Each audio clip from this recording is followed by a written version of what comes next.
right. Okay, we're going to go ahead and switch on and we will begin. And again, apologies for any latency. The folks may experience, but nonetheless, we'll go ahead and get started. So good afternoon, everyone, and thank you all for joining today's webinar, the second stress, the basics. My name is William Moore, and I'm with OJJDP NTTAC. And before we begin, I would like to take a couple of minutes to discuss a few features of the Adobe Connect webinar platform to keep in mind.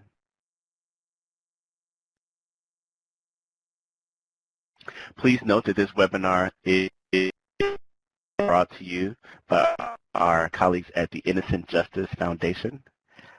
Their information, including their website and contact information, is available at the link here on this slide.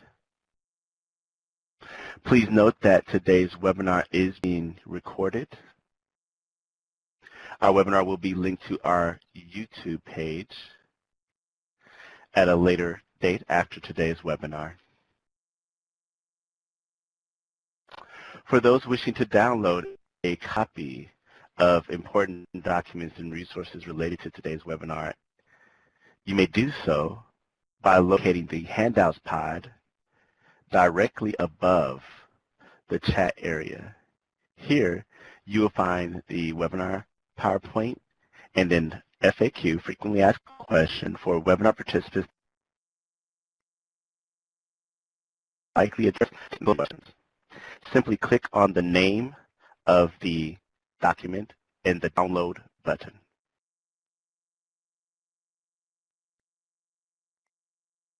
At the end of today's presentation, there will be a Q&A session where the presenters will address some of the questions posed during the presentation. Please type your questions into the chat box as they arise.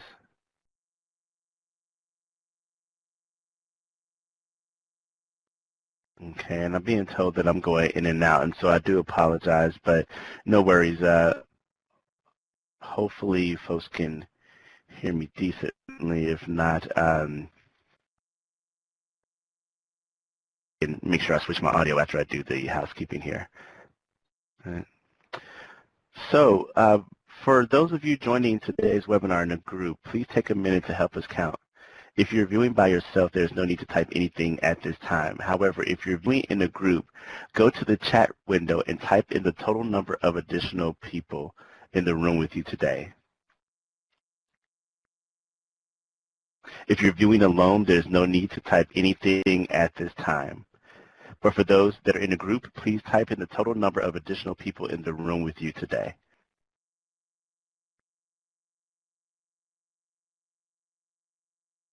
Please note that individuals will receive a certificate of attendance for today's webinar. Attendees, if you're joining as a group, you should download, in conjunction with the signed attendee, the group validation form from the handouts pod. You'll complete it and you'll send it to OJJDP NTTA at usdoj.gov. That is for individuals who are joined as a group only.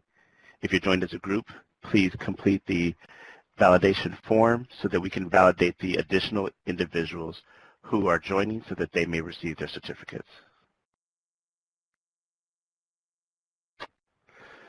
All right, so that being said, I'll now turn it over to, here's SHIFT's website as well. Please take a look at this, and we will have this available for everyone as well. But without further ado, I'll go ahead and turn it over to Beth Medina, our moderator. Beth, take it away. Thanks so much, William. Hello, everyone. It's so great to see so many folks from all over the country and our neighbors to the north in Canada. So I am here in San Diego, California. So it's nice to reach out and be with you all today. As William introduced you, I'm Beth Medina, I'm Beth Medina, the CEO of the Innocent Justice Foundation and the Program Director for SHIFT. To give you a little bit of background in case you are unfamiliar with SHIFT, SHIFT was developed in conjunction with commanders of the Internet Crimes Against Children Task Force teams and mental health professionals who have an expertise in trauma, recovery, and who have an understanding of working in law enforcement culture. We originally started doing our trainings about 10 years ago, a little over 10 years ago, and we started doing officer wellness trainings for Internet Crimes Against Children Task Force teams and their affiliates. So what we're going to present to you today and then in the subsequent weeks is pieces from our day-long training that we normally do. Given the current pandemic environment, we obviously are not out on the road doing these trainings, so we wanted to bring them to folks to help them with understanding secondary trauma and stress, traumatic stress, and vicarious trauma. So you will hear these terms throughout this presentation today, and Jean is going to do, I'm certain, a terrific job of explaining all of this and educating you around the topic. So please feel free to ask us questions. You can utilize the resources on our website, and you can always contact one of us. You will be receiving our email addresses. So thank you all for being here. Really proud to present this material to you, proud to work with Internet Crimes Against Children Task Force teams across the country. And I will say one other thing. So much of this material and where we are today would not have happened at all without the support of the commanders of Internet Crimes Against Children Task Force teams. They were the ones who identified that it was their people that were being horribly affected by the material that they were exposed to on a daily basis. And it was through their vision of wanting to help their people and provide as much support as they could for their people that our program exists. So it's a huge shout out to them, because I do believe they were very visionary, you know, more than a decade ago, understanding this kind of material and trauma and what it does to people. So thank you all for being here, and I hope you enjoy the day or the time, and please ask questions.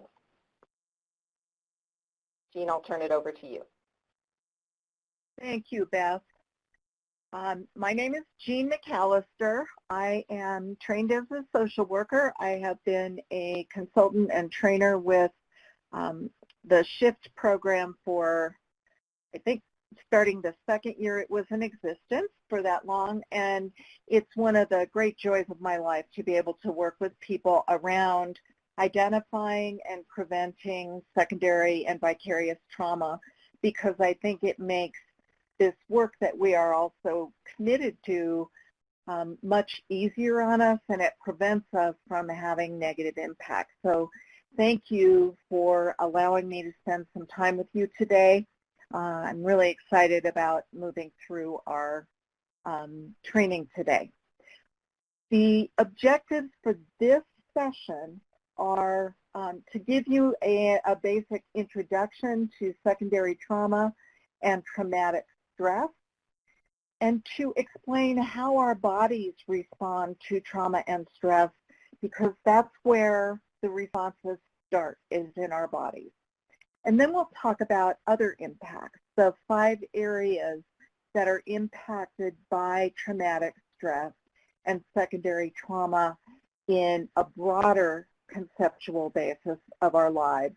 And then we're going to talk about resilience and provide tools and techniques that help us prevent and cope with secondary trauma. So this is very exciting. And I'm really thrilled to move through this material with you.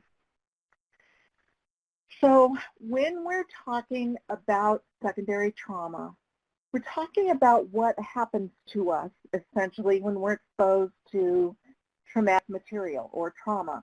Whether it's our own or someone else's is not important, but secondary trauma is when we're exposed to someone else's trauma. And it's what happens to our neurological or cognitive capacities, our physical bodies, our psychological approach to the world and our emotional and spiritual health when we are exposed day after day to traumatic stories or traumatic material that we might see if we're looking online or dealing with these cases in other ways. And the important component of secondary trauma is we have to do that while we're controlling our own natural responses, which is something that most of us are not used to doing when something bad's happening.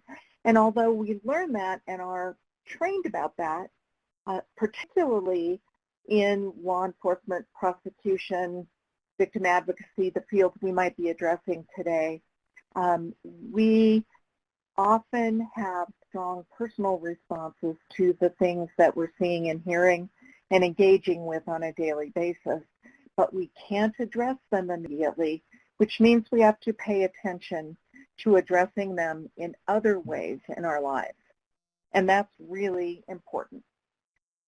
Traumatic stress is something that is particularly powerful in terms of how it impacts us, and it literally can make us feel like we have to be on and responsive and scanning our environment every minute of every day.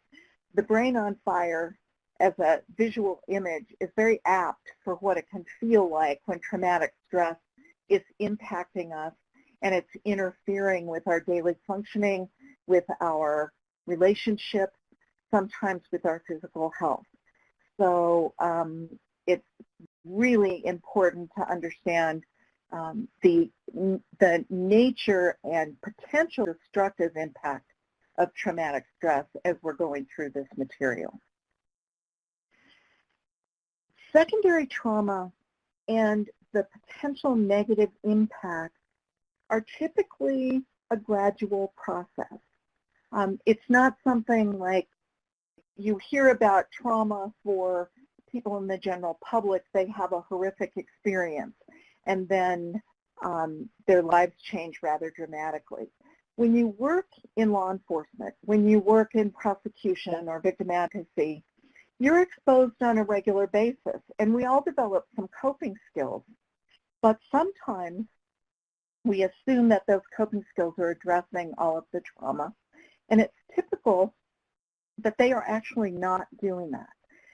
So sometimes the development of the negative impact of secondary trauma can be insidious. It builds up slowly. We don't notice it all at once. It can include something called compassion fatigue, which is that response that you get when you have difficulty finding empathy or compassion for others because you feel so drained having to use that over and over again with victims of child sexual exploitation and in your work across the board. It can include burnout, and it can make burnout worse. Burnout is that sense of feeling overwhelmed, like you have too much to do and not enough energy to do it all. And I know that some of the conditions we're going through now contribute to that. We've definitely had the cyber tips go up because of the nature of changes in functioning of some of the internet providers and the National Center over the last couple of months. And people had dramatic increases, sometimes 200% increases in their cyber tips they had to follow up with. And those things contribute to burnout as well. The negative changes related to secondary trauma can be permanent, but the really good news and the wonderful news, and what this training is really about, is that if we identify and recognize those changes, they can be prevented and stopped, and people can build strength around secondary trauma. So I'm going to take a few minutes now to address normal responses during exposure to serious traumatic material or serious traumatic events. We're all probably very familiar with this, but it's important we understand what the function of those responses are so that we can do a good job of identifying prevention tools to support our own responses. The first thing to understand is that when we experience something that is identified as so harmful, powerful, negative, or severe, something that might be perceived as a threat to ourselves or someone else, typically our brain perceives that as threat and goes into a trauma response or survival-based behavior. And what happens is when information comes in through the hippocampus, we get an immediate shift of the control of the brain from the prefrontal cortex, which is basically the thinking part of our brain where our skills and our previous learning and all of that sort of information is, to the more primitive part of our brain, so that we can survive a potential physiological threat. Even if the threat is to us isn't physiological, we have the same response. And typically in our culture, we talk about survival responses as fight or flight.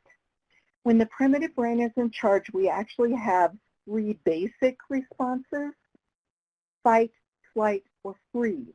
And those are designed to protect us from an immediate threat, originally we believe by large predators, but any current threat in the environment or threat that we perceive for someone else, which is why we often have that response when we're viewing material that's related to child sex abuse images or child sexual exploitation, even if we're not with a child who's been harmed at the moment.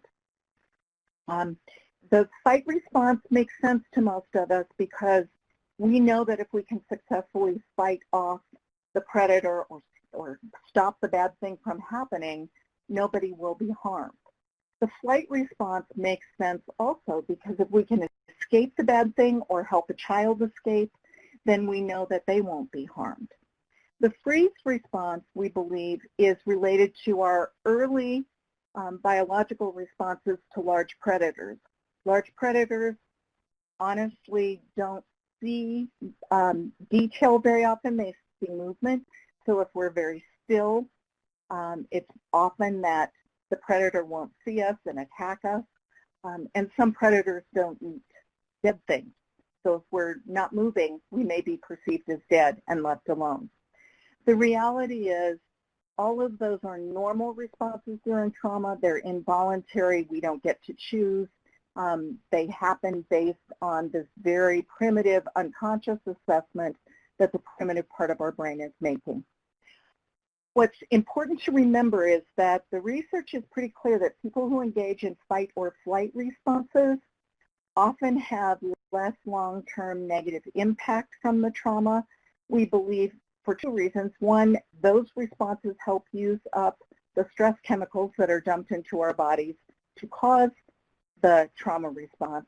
And 2, because it gives us a sense of capacity or control in the face of something bad. So it's important when we're talking about coping later that you think about things that give you a sense of successful fight or successful flight when you are sitting still viewing material, sitting with the victim doing an interview, sitting with an offender, and not doing something very active like a search warrant. Those active interventions protect you in some ways. The other thing we have are psychological responses that are normal during trauma. The first is identified as the anxiety responses, and they are those responses that include distress, overwhelm, upset. Sometimes people shake or cry or overtly talk about negative emotions. And their purpose is very much to get attention. Our primitive brain wants us to pay attention that something bad's happening and wants us to engage in those survival responses. It works very similarly to how pain works in a physical injury. You can think of trauma as a psychological injury, and anxiety works like pain. The other response, normal as anxiety is normal, is called dissociation. And that is simply are setting aside or compartmentalizing or failing to fully integrate all of the negative impact of the traumatic experience we're having. And that is also designed to protect us in much the same way that shock protects us from a physical injury. When you go into physical shock after being shot or stabbed, your heart rate drops, your blood pressure drops, your body temperature drops, so you don't bleed to death so quickly, so you don't absorb that full negative impact of the injury. In the same way, dissociation protects us from not absorbing the full negative impact of the traumatic material psychologically. Essentially, it protects us from going crazy in the moment. As you might imagine, people who have anxiety responses often get help and discharge some of their distress quickly. People, however, who are repetitively exposed to trauma are more likely to dissociate. And there are more long-term negative effects when we dissociate. When you couple that with most of our training, which tells us we need to compartmentalize our personal responses and our feelings and respond to things professionally, which is a positive thing when we're doing that intentionally, we are much more likely to dissociate. Again, another reaction, like I referred to earlier, that we're not addressing our personal responses at the time, we're storing them. So the importance of going back to make sure we're okay, to deal with them, to discharge those trauma chemicals when we can, is a really important component of coping over time. The other thing I'm going to go over very briefly is just information about how we store traumatic information. Typically, it's sensory in nature, and it is stored as discrete components of experience. It's not like we store the entire story from start to finish. Sometimes they're stored as images or pictures that we can't get out of our head, or physical sensations, like people feeling sick to their stomach when they see something being done to a young child. Sometimes it's the strong emotion, the anger, or the disgust that we might feel about those things that we're dealing with. And sometimes they're things that are behavioral in response. And if we're talking about trauma in general, thinking about how some children cower when they hear a loud voice is an example of a behavioral response. Sometimes people in our field will escalate when they hear something bad might be happening, or when they perceive something as a threat to a child. And sometimes those responses of escalation are very appropriate when a child's actually being harmed. They may not be as appropriate if we're escalating to every potential threat that could ever befall our own children in our lives. They often end up calling us overprotective when we do that. The other thing that's important to know about the way we store traumatic information is we don't have conscious voluntary control over recall and dismissal of the information. So sometimes we put it away and we just are not accessing it, but sometimes it intrudes in places where we don't want it to. We may be at a party, we may be with family, we see a child that's 4 years old, and something about that reminds us of a case we had recently that with a child that was 4 years old. And the video you saw might start playing in your head. Or you may start having some sort of physical sensation or strong protective emotion in response to the child, even though they're at a family event and not in danger right then. So that reminders in the environment that are unrelated to the actual traumatic event often trigger these pieces of traumatic information coming up and intruding on us. Almost everyone I know who works in this field has been awakened at night worrying about a case or by a bad dream about a case. Those are often trauma material trying to intrude, trying to get our attention. So we will talk some about those as well. Why we share this information is because if you're having those things happening, some of that in response to what we do is normal and just a part of the life we're going to live doing the work we do. Some of it can be problematic, and we'll talk about how to tell the difference here in the next slide, a pretty little bit. Oops, I went the wrong way. I'm sorry. I apologize. So it's also important to remember that as we're having those trauma responses, because they are initiated by the dump of stress chemicals into our bodies that include cortisol and epinephrine and adrenaline and noradrenaline, those things impact us physiologically as well. And sometimes our first cues that we're having a trauma response are the physiological cues that we get, that feeling of being immediately on or immediately aware of your surroundings in a hyper intense way. Sometimes people talk about it, certain muscles tensing in their body. But the more we know about how we respond physiologically, the more quickly we can stop trauma responses when they're not necessary for our safety or someone else's safety, and the more protective we can be about developing secondary or vicarious trauma.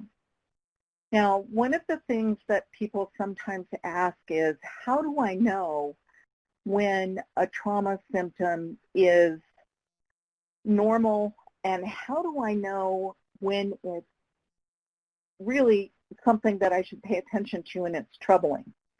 One of the ways we sort, we actually have two ways to sort.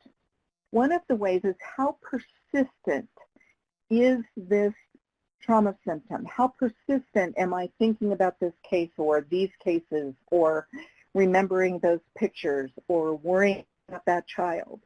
How often is that happening? The fact that we have that happen when we have a really intense case with lots and lots of images. Talked to someone on one of our wellness hours weekly who had 188 videos in one case that she was dealing with. So it depends on how much the material is intrusive in the moment. A little bit of that intruding on periodically, or if you're getting ready for a trial, getting ready to go to court, or getting ready to do a search warrant, is relatively normal. When it starts happening more often, when there are not particularly difficult cases or there are not reasons why you might be really focused on the material,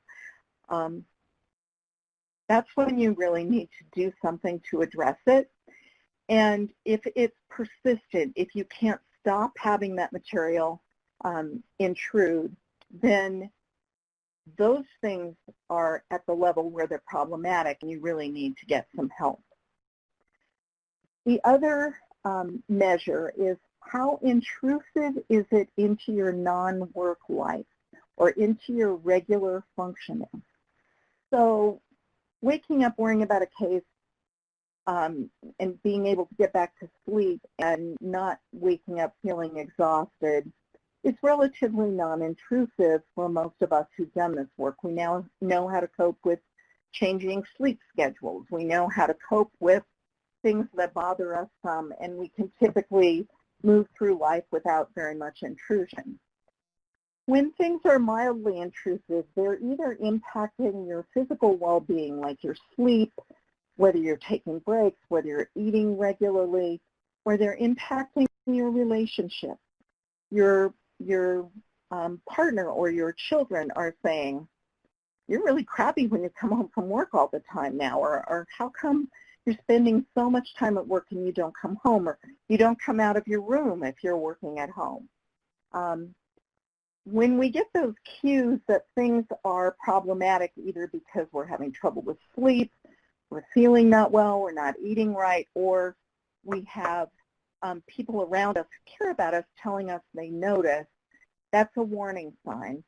And when they cause disruption, we're doing things, making mistakes in work, literally having difficulty in relationships, losing friends, that sort of thing is a result of our work, then we're looking at really serious trouble indicators that we need to pay attention to. And that's when we have that sort of signal that this is going over the edge, we need to stop and get some help. So people often say, who's affected by this? We are. Of course we are, because we're exposed to the material. Often our colleagues at work are affected by it, and sometimes our agencies at work are affected by it, depending on how big a case is or how much material is going through, or how much the environment around you is paying attention to child sexual exploitation. Also, think about everybody in the line of who is impacted by secondary trauma in your experience. If it goes to trial, there will be other people who are impacted. It may be victim advocates in your department. It may be the prosecutors. It may be the judge. It may be the jury. It may be the court reporter. So there are many, many people who are directly exposed to the information and the material you work with, and to victims and offenders, people in the jail. All of those people can be directly impacted. Indirectly, people who are not directly exposed to the traumatic material can also be impacted. Most commonly, we think about our families, our children, our partners, and our close friends who notice changes in us, or who notice our behavior being different when we are affected. And it's important that we think about that.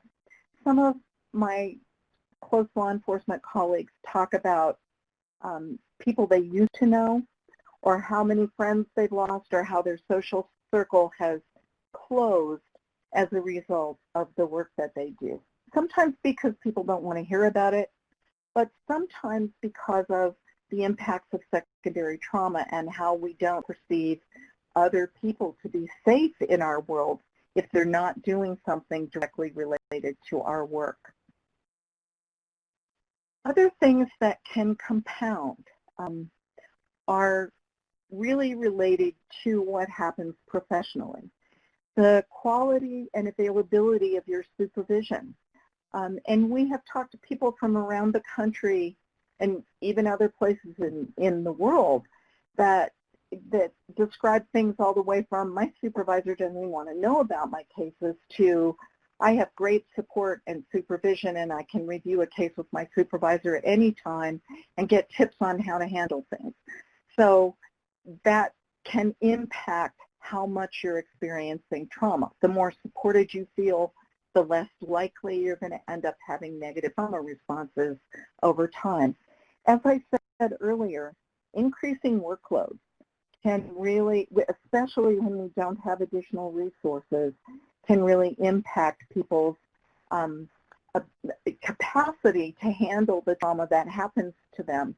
Think about it sort of like you have a pitcher with so much energy in it or so much water in it, and if it gets used on 300 cases instead of 150 a week, that's a huge difference, and it's going to use up your energy more often. It makes you more susceptible to being traumatized. Other things that are really important to look at are our expectations about our work. You know, people can get to the place where they're saying, if I don't do this, nobody will save this child. If I can't solve this case today, this child's going to be abused tonight. And it's really only rarely that those particular things are going to be the outcome of any of your particular work. And we have colleagues who are so thoughtful. Mike Sullivan says, you know, none of us are doing this alone. We are doing this with literally thousands of other ITAC professionals, law enforcement people, people who are working on the computer components, victim advocates, prosecutors, all across the board. There are thousands of us throughout the country. We're really not alone. The quality of your resources, the speed of your computers, whether you have enough people to cover the cases you have, and changes in capacity to respond. I know that some people were really struggling at the beginning of the pandemic response because some departments had decided not to do in-person warrants for the most part. And so that made some people feel like they were incredibly powerless to stop some of the negative things that were going on in the world of child sexual exploitation. So those things can make a difference. But so can things like having a new baby and not getting any sleep at night at home. So thinking about those things is important as well. Those differences in what happens in our families and whether we are doing okay there. Because that's another component of things that can either nurture or use up a lot of our resources.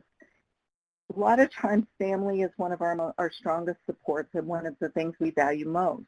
If there's conflict or difficulty in the family in some way, if somebody's sick or if you're sick, if there are financial problems, or if there's a lack of social support. A lot of people talked about the challenges of all of a sudden not having school or daycare for their kids and trying to work at home and be teachers and coaches at the same time they were being parents while they were trying to get work done. And those kinds of challenges can make it really different for us in terms of compounding our capacity. So the outcome of that is we need to think about when we're stressed, when we have additional stressors, taking better care of ourselves, not less care of ourselves. And often that's what falls off first when we feel additional stressors.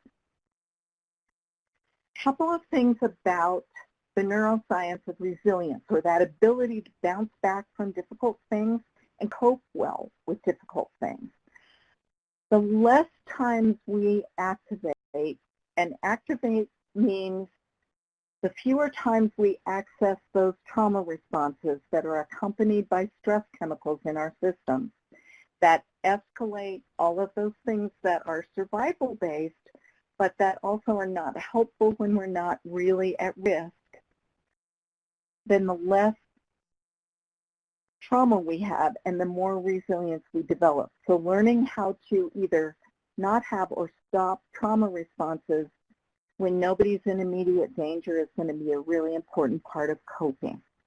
And one of the ways to measure that is to think about our nervous systems as having what's identified as a window of tolerance.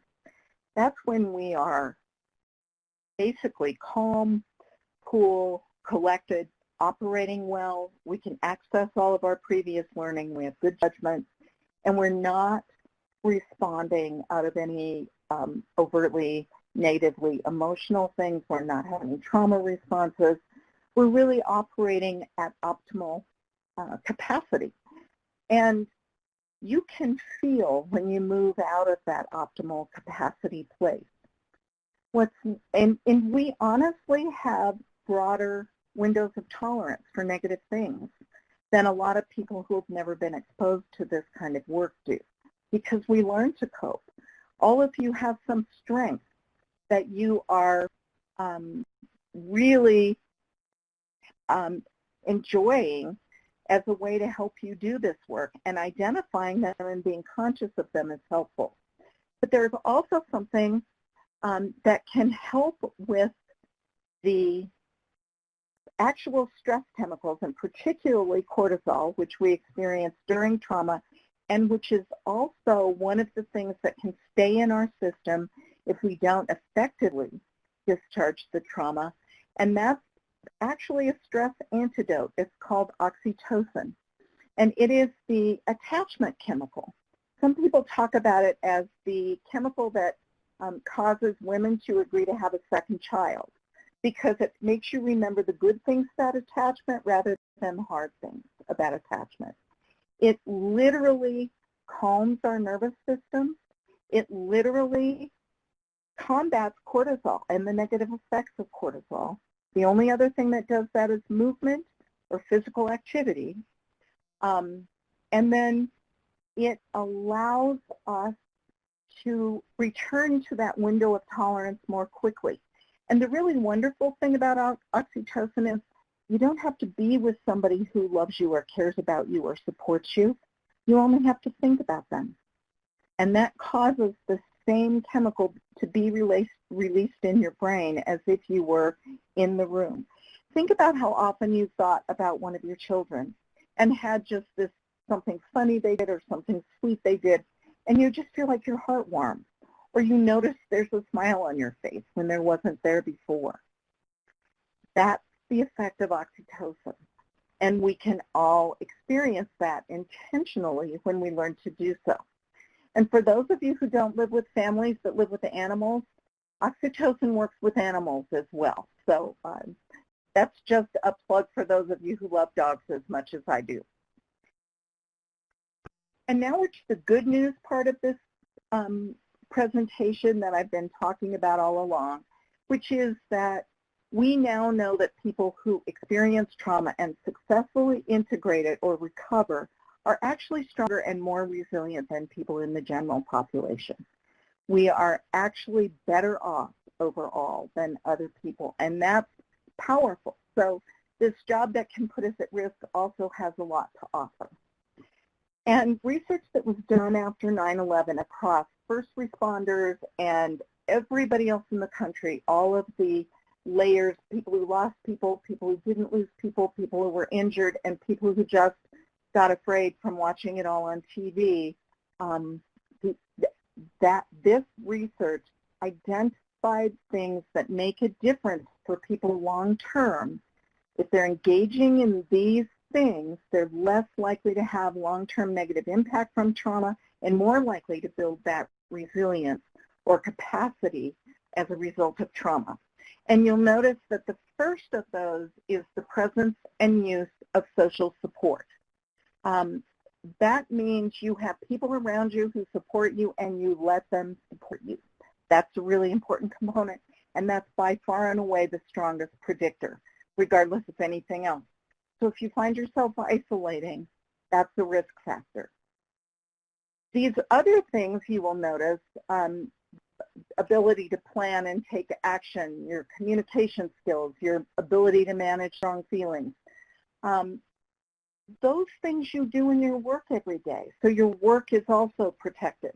Your work at some level functions like a successful fight response, if you can think of it that way and be conscious about it. And positive self-assessment does not mean that you think you are pretty or handsome or popular. It means that you feel like you have some capacity to act, some sense of agency as a person. And what that means is your desire to be in law enforcement or prosecution or victim advocacy is coupled with that. I don't know anybody who works in this field who doesn't have a strong sense of agency. People who don't stay in the field. So much of your work and your original motivations for coming to the work are protected as well.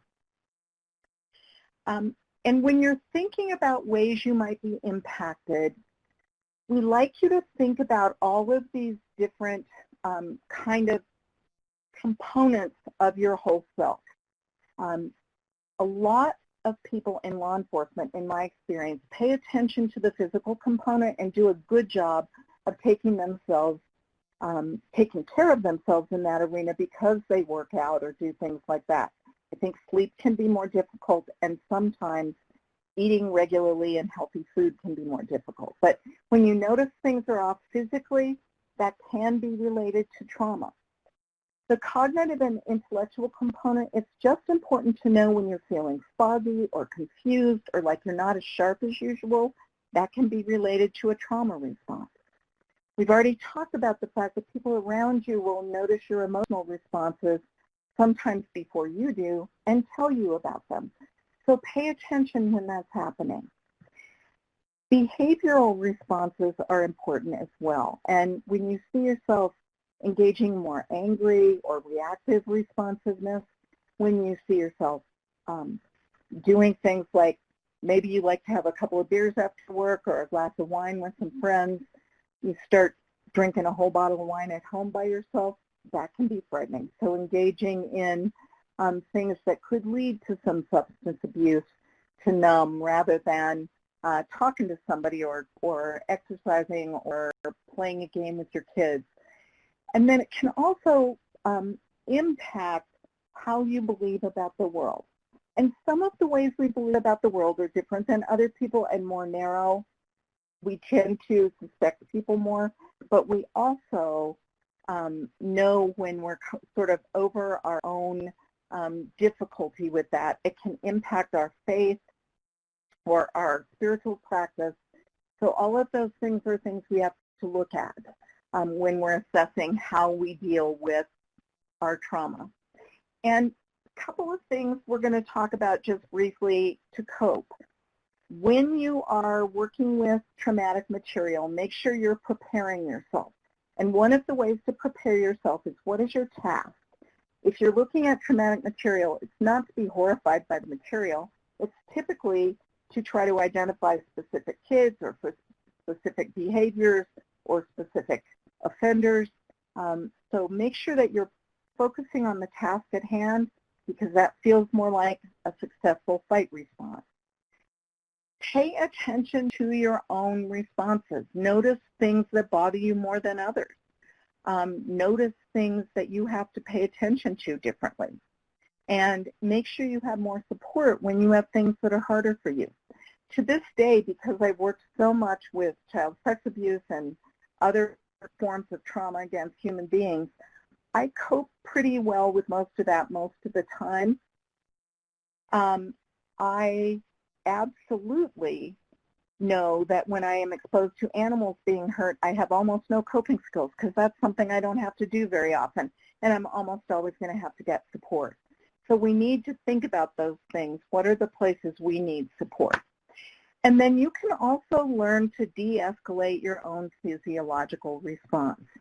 One of the really wonderful things you can do is literally shake your whole body, arms, head, legs. We know that animals have much less long-term physiological trauma than humans, even though they're exposed to more physical trauma experience than humans are. And we think that's because they innately shake. It seems to reset the brainstem and the midbrain and communicate to the primitive part of your brain that the trauma's over.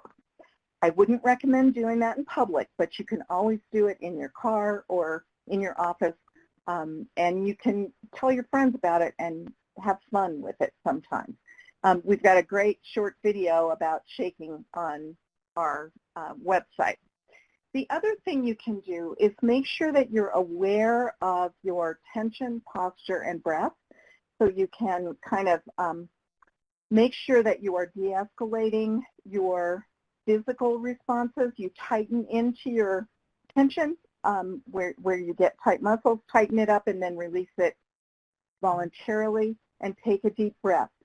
And those kinds of things can be really helpful. If you notice you're tensed up, open your posture, stand up straight, open your hands, don't clench. Those things can be very protective for you when you're doing them intentionally. Think about taking breaks. We have 20-20-20, which means every 20 minutes or so, look away from your screen for at least 20 feet away for 20 seconds. Think about what you do as a ritual when you go home to leave work at work.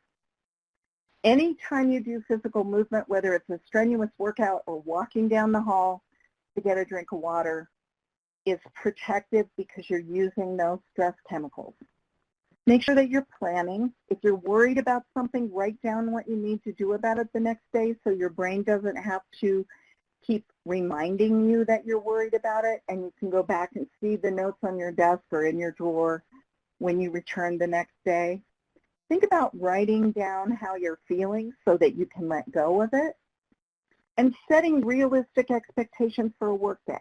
I know that some days I have a list, I don't get through it, and I feel like I didn't do anything, but I've learned that if I had interruptions or crises, I should write those down and cross them off too, so that I'm giving myself credit for what I actually did.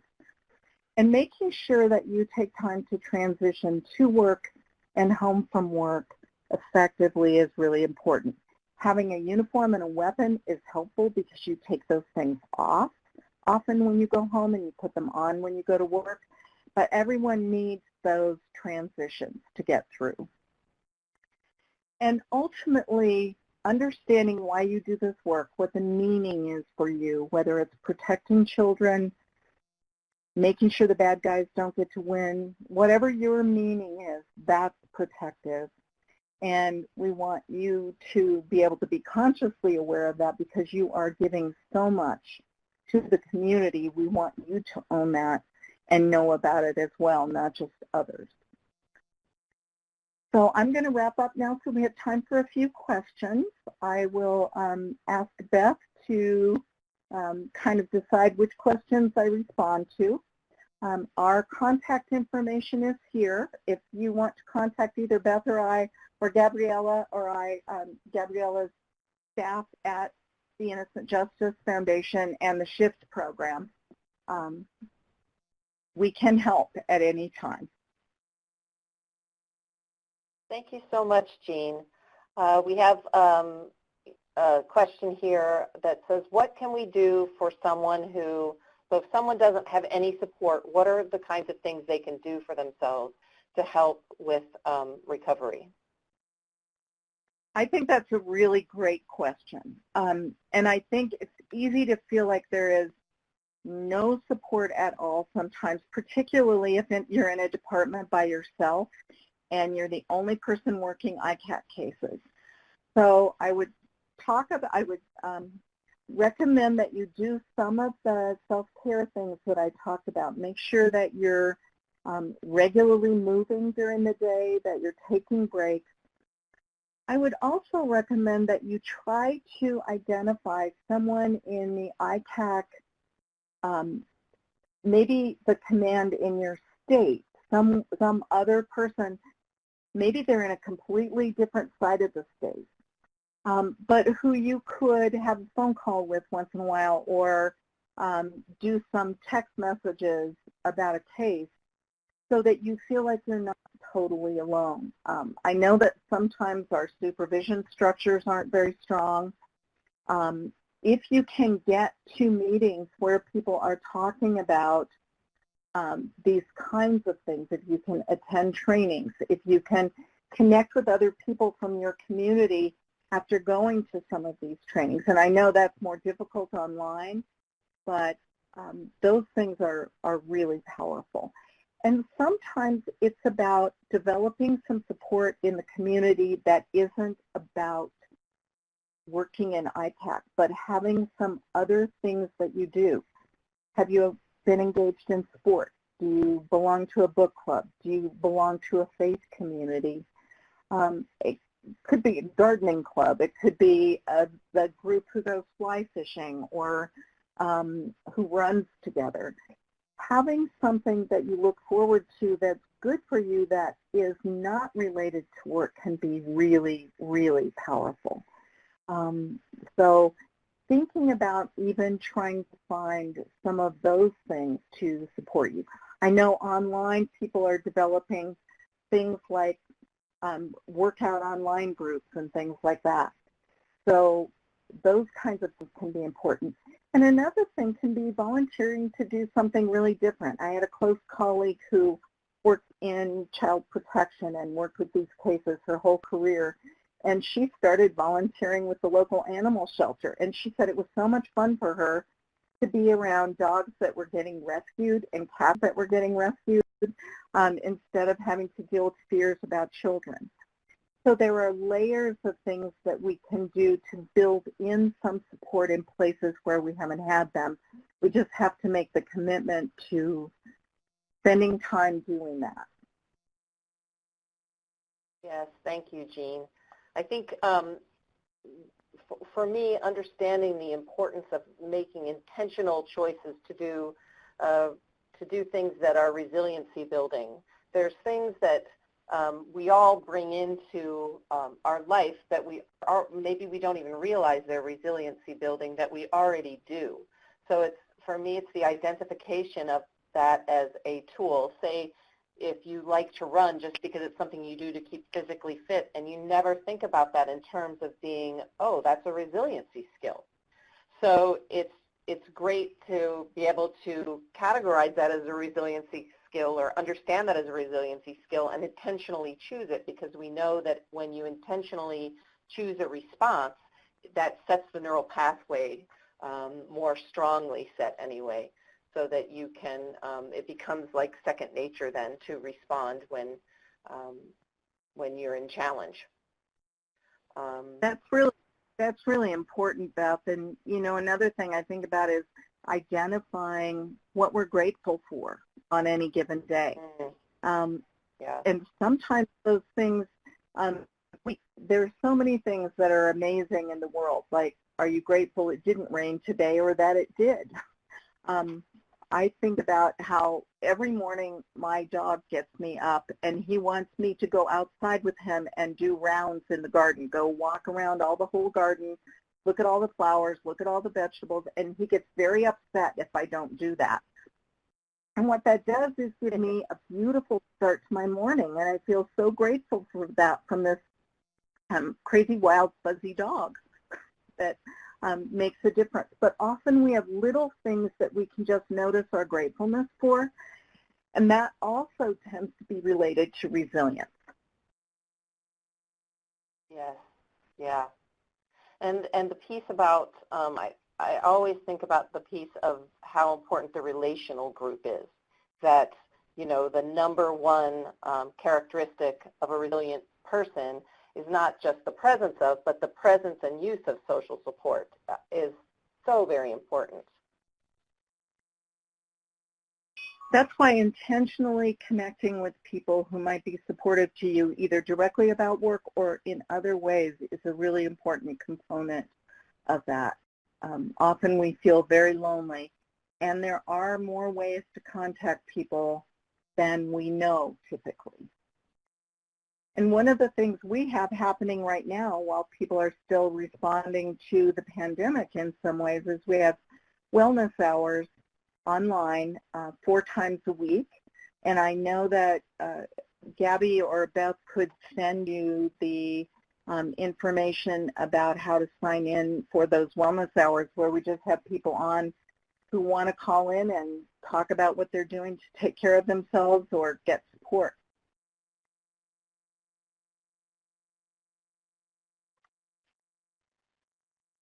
I don't see a lot of other questions here, but Jean, maybe if you could review some of the best ways that someone can try to note how they're having a response in a physiological response.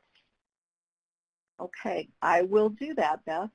The first is to notice when you feel a physical difference that is often related to muscle tension in some place, some feeling of distress. I've had people describe it as a sick feeling in the pit of their stomach, as like they're gulping because they feel like they want to throw up. Sometimes it's people just getting very, people describe it as on, and they are all of a sudden hypervigilant about what's going on around them. And that's not unusual for law enforcement because you're trained to behave that way. And that's protective when you're out in the field.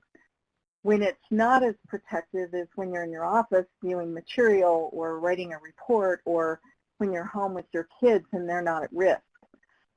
So noticing what your cues are for that. Does your heart rate rise? Does your body temperature rise? Do you feel like you're focusing visually on things more intensely? Because we get changes even in the size of our pupils when we have those stress chemicals in our body. Some of you know it as the adrenaline rush you get before you go on a warrant. So think about those physical things. You get tension in a certain place in your body. I often get the back of my neck and my shoulders is where I first notice that I'm having tension that's related to that physiological response. You can also get a faster heart rate. You also can get shallower and faster breathing when you're having a trauma response. So any of those things are things to think about then taking deep breaths. If you take 5 full deep breaths all the way down to the bottom of your lungs, you're much more likely to be able to de-escalate that trauma response. Great. Thank you, Jean. We have very little time left. We do have a question here about how you can curb the stressors associated with hypervigilance.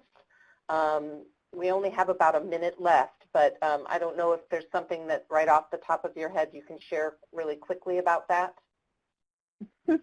I think there are a couple of things. One is a lot of the time hypervigilance is about looking for threats, actively and consciously thinking about good people that you trust that you know are helping you protect the world and knowing you're not alone can help de-escalate that a little bit. Hypervigilance often feels like we're the only one. And if you know that shift work contributes to that, making sure you're doing things like closing down your workday and saying, I'm not going to take this home, I'm going to write down everything I'm worried about on this pad and leave it here and look at it first thing in the morning so I don't have to carry it with me. That can be really powerful as well. And the last thing I would say is get up and move when you feel hypervigilant. Shake, walk down the hall, walk around the block. Do something to let your physiology use up those stress chemicals that are making you hypervigilant. Terrific. Thank you, Jean. I think we're just about out of time here. I do want to invite everyone to come to the other webinars that we're going to be doing on this same topic, but we're going to break out those 5 domains that we talked about. We're going to talk about the physical signs and symptoms of traumatic stress and trauma and how you can mitigate them specifically regarding the physical responses. And we'll do that for each of the 5 domains. So we want to invite you to come to those. They're going to be a little more interactive. We're going to have some poll stuff going on with it. So, and some questions for you all to answer. So we would love for you to join us for those. And thank you, Jean. You did a fantastic job as always. We love having you share with people. Thank you, Beth. I appreciate that. And I'm so grateful to all of you for attending when I know you're all busy and working so hard to keep our world safer for kids. All right.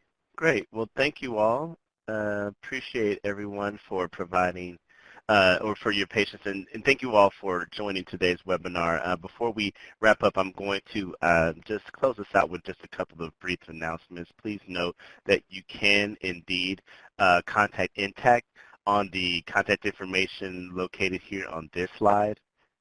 If you'd like to get in contact with the OJJDP Help Desk, you may do so by contacting OJJDP through the information on this slide. If you have a training or technical assistance need, you can go through the TTA 360 platform where we will address any of your training and technical assistance need. Please note that this webinar is being recorded and will be available on our YouTube page. Please take a few moments to review this disclaimer. And yes, please join us for these upcoming events that we have here. I'm just going to show these really quickly. Please note that these links are live where you can click to learn more or you can click to register for the events. And again, as it was mentioned earlier, we do have 2 webinars coming up. One next week, which is the second part of the series. However, the registration is full, unfortunately, but we will have the event recorded and placed on the YouTube channel. Note that there's still room for the upcoming one after that on July 2nd. It is indeed open. You can click on the link here now to register for that, or you can click on the Learn More link to learn more about that part 3 of this webinar series. Again, there's part 4 and 5 as well.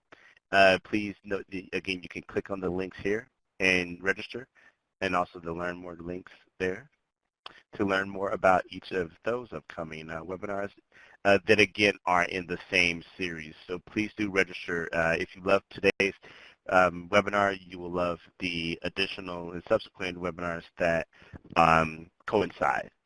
Before I let you all completely go, let's take a few moments to provide us some feedback and let us know, how do you plan on applying the information from this webinar in your work?